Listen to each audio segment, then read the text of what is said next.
the Tokarev automatic, a forgotten legend of Soviet firearms. Picture this. It's 1943, the height of World War II. The Soviet Union is locked in a fierce struggle against Nazi invaders, and every detail, every idea, every new bullet counts. In the heart of the Soviet People's Commissariat for Armaments, a spark ignites, an idea that could redefine small arms. On the 15th of July, 1943, Soviet engineers and military officials get their hands on a captured German automatic carbine, known as the MKB.42H, chambered for a 7.92 by 33 mm Kurz cartridge. This round was a middle ground between a rifle and pistol cartridge, not too powerful but highly effective. They also examine an American self-loading carbine, the M1 carbine, firing a 7.62 by 33 mm round. These weapons light a fire under Soviet designers, kicking off a race to create a new kind of automatic. The Soviets realized they needed a weapon that combined the rapid fire of a submachine gun with the range of a rifle. This led to the development of the 7.62 by 39 mm intermediate cartridge, a round that would later become iconic thanks to the Kalashnikov. But in 1943, the AK-47 was still years away. On the 12th of August that year, the Commissariat laid out tactical technical requirements for the new automatic, and the Soviet Union's top firearms designers were tasked with joining the competition. Among them was Fyodor Vasilyevich Tokarev, a legendary designer who, at 72 years old, was far from ready to retire. While most folks his age might be kicking back, Tokarev was burning with passion to create something groundbreaking. The birth of an idea, Tokarev's automatic. Fyodor Tokarev is a name that resonates like a hallmark of Soviet firearms craftsmanship. Already famous for his TT pistol and SVT-40 self-loading rifle, Tokarev took on a new challenge in October 1943, designing an automatic for the new intermediate cartridge. He worked at the OKB-16 Design Bureau, now known as the Nuttleman Precision Engineering Design Bureau. By November, he had a mock-up ready, and by early May 1944, the first prototype of the AT-44 was born. This automatic wasn't just a new gun. It was an evolution of Tokarev's earlier work. He built on the proven system of his 1942 self-loading rifle, tweaking it to meet the new cartridge and competition requirements. The AT-44 used the energy of propellant gases, channeled into a gas chamber to drive a short-stroke piston, a reliable setup already perfected in the SVT-40. Tokarev went further, adding a 5-position gas regulator that let shooters adjust the weapon for different conditions, controlled with a simple pin inserted into a nut. The gas chamber was cleverly integrated with a muzzle brake and bayonet mount, making the design sleek and functional. The barrel featured cooling fins and was covered by a perforated shroud to protect the shooter from burns. The bolt locked via a tilting mechanism in a vertical plane, a system Tokarev had mastered in his rifles. The trigger mechanism, borrowed from the SVT-40, allowed for both single shots and full auto fire, with a selector safety lever near the trigger guard that locked the trigger when engaged.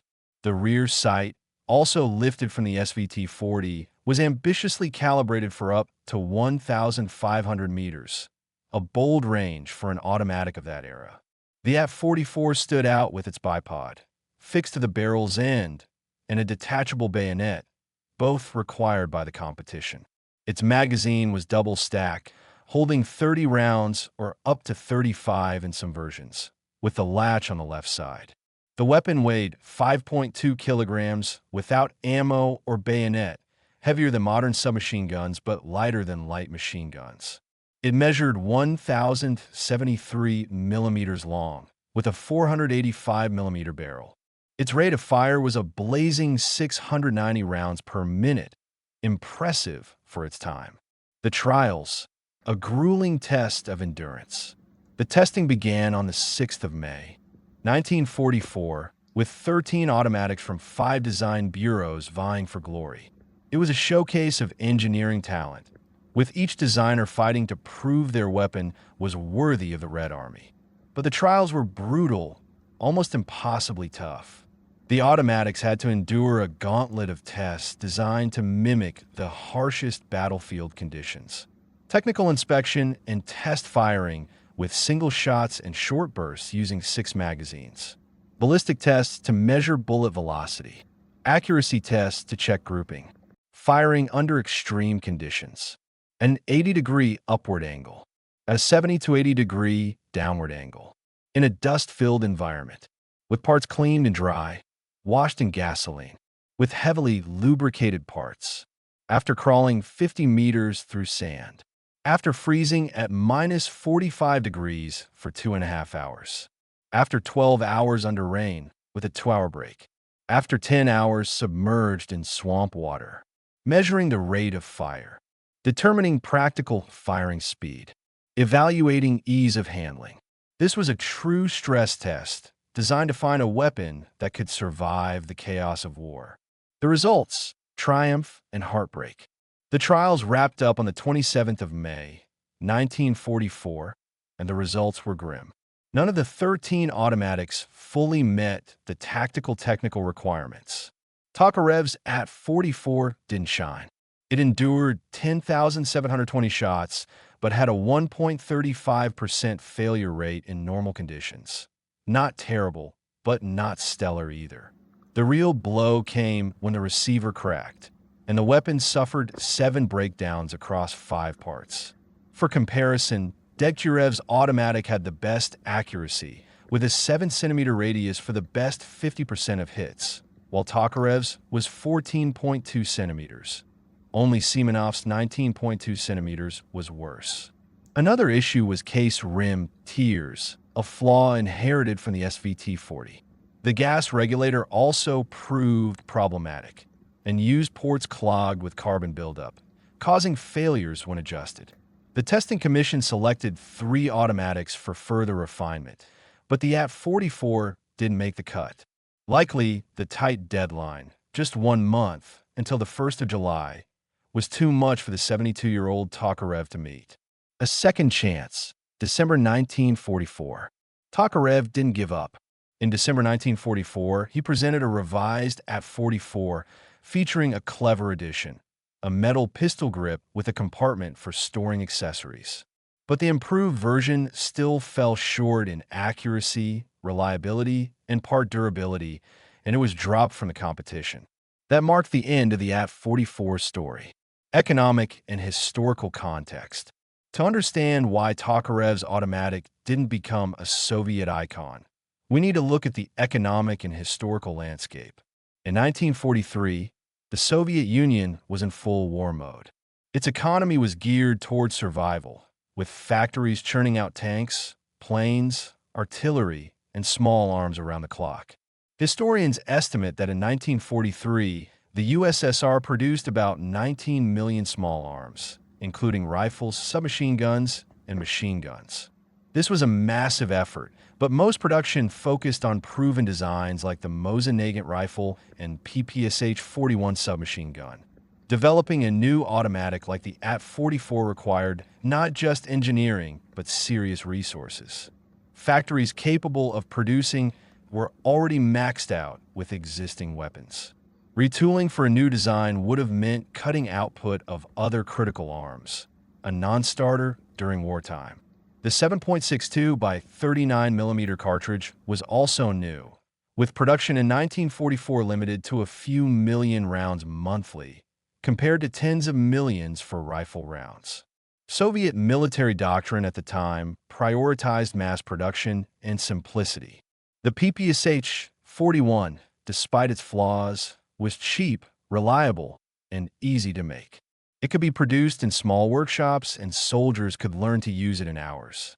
The AT-44, with its gas regulator and bipod, was more complex and likely 30 to 40% costlier to produce than the PPSH-41. In a war economy, that was a deal breaker. Why didn't the AT-44 become a legend? The AT-44 story is one of unfulfilled potential. Tokarev designed a weapon closer to a light machine gun than a submachine gun, with its long 485mm barrel and bipod offering stability, but adding weight and complexity. Interestingly, the AS-44 by Alexei Sudyev, which won the competition, used the same tilting bolt system. So why did Sudyev succeed where Tokarev failed? One factor was age and energy. At 72, Tokarev was a genius, but couldn't match the pace of younger designers like Sudyev, who was just 32. Sudyev's AS-44 was simpler and more reliable, and his experience with the PPS-43 submachine gun, a World War II standout, gave him an edge. The AT-44 also inherited the SVT-40's flaws, like case rim tears and maintenance demands, which were deal breakers in a war where weapons were often used by untrained troops in mud and snow. The legacy of the AT-44. Today, two AT-44 prototypes survive. One in the Military Historical Museum of Artillery, Engineers, and Signal Corps in St. Petersburg, and the other in the Tula Arms Museum, donated from Tokarev's personal collection in 1948. These aren't just relics. They're testaments to an engineer's vision that laid groundwork for future designs. Notably, the tilting bolt system used in the AT-44 influenced the AK-47, adopted in 1949 and now a global icon. Tokarev's ideas didn't go to waste. They inspired the next generation of designers. Reflections. Lessons from the past. The AT-44 story makes you wonder, why do some inventions become legends while others fade away? Timing, luck, and resources all play a role. The AT-44 came at a time when the Soviet Union was fighting for survival, not experimenting. Yet Tokarev's persistence at 72 is inspiring. He tackled a tough challenge despite his age and limited means. Today, in fields like AI, electric vehicles, or robotics, we see similar races of ideas. Companies like xAI, my creators, are pushing to accelerate human discovery. Like the AT-44, not every idea makes it, but each attempt brings us closer to greatness. Economic analysis. The arms industry then and now. Let's zoom out for a moment and look at the arms industry through an economic lens. In 1943, the Soviet Union spent about 60% of its GDP on the war effort, a staggering figure. Today, in 2025, the biggest military budgets belong to the United States, around $900 billion, China, about $300 billion, and Russia, roughly $84 billion. The modern arms industry is a multi-billion-dollar market where innovation is king. Developing an automatic like the AT-44 today would cost millions. A single prototype of a modern firearm might run from $50,000 to $1 million, depending on complexity. Retooling a factory for a new design could cost tens of millions. In 1943, the USSR couldn't afford such risks. But today, companies like Russia's Kalashnikov concern or America's Lockheed Martin have the resources to invest in cutting-edge tech. Modern automatics like the AK-12 or M4 won't owe much to the ideas of the 1940s. The intermediate cartridge, bipods, and modular designs all trace back to that era. The AT-44 may not have gone into production, but its influence lives on. The Tokarev automatic story isn't just about a forgotten weapon. It's about how genius, grit, and ambition collide with harsh reality. We hope this tale has sparked your curiosity about the ideas and inventors that shape our world. Subscribe to our channel for more stories about groundbreaking inventions. Drop a comment below. What do you think of the AT-44, and what other weapon stories do you want to hear? Let's explore the past and peek into the future together.